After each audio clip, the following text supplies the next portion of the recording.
The YPG terror group has captured the last major Daesh stronghold in northeastern Syria. They've taken over the city of Shaddadi in Hasaka province.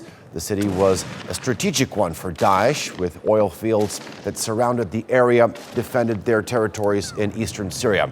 Activists say this could help isolate Raqqa, the main stronghold of Daesh in the north. Our Anelise Borges is in Kilis on the Turkish-Syrian border, and she joins us now live. Anelise, tell us more about the gains that the YPG has been making in northern Syria.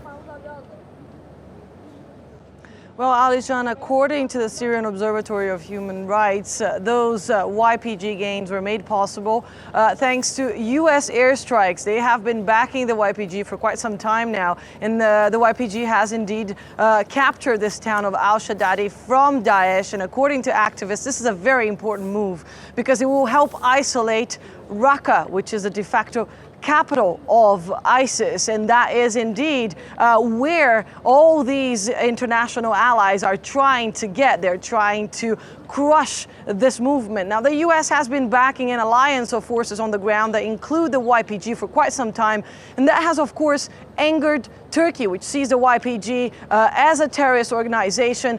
President Erdogan has repeatedly said the U.S. should choose its camp. It either stands with Turkey or it stands against Turkey. In a phone call yesterday, President Recep Tayyip Erdogan and President Barack Obama have discussed these differences, and Barack Obama has once again said that Turkey has a right to self-defense, but it should halt hostilities with the YPG so that everybody can focus on one common enemy, which is ISIS. Anelise, tell me, what's the latest you're getting from out of Aleppo?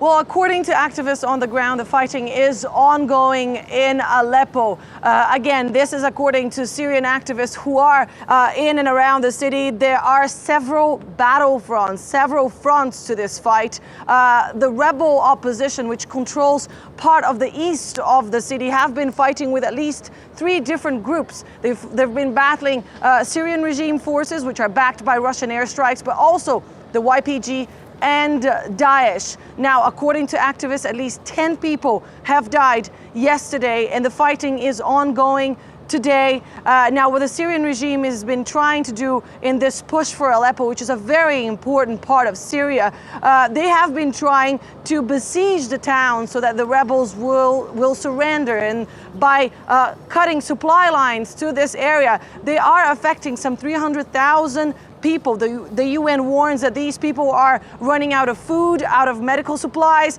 and they are in a very dangerous situation. Now, the UN has said that according to estimates, some 70,000 people have fled the region and have come here close to the border with Turkey in the hope that this border will open so that they can come to safety. Well, so far the border continues to be closed, and these refugees are being accommodated in camps on the Syrian side. There are at least 8 camps run by Turkey on the Syrian side of the border. All right, Anelise Borges from right on the Syrian border. Thank you.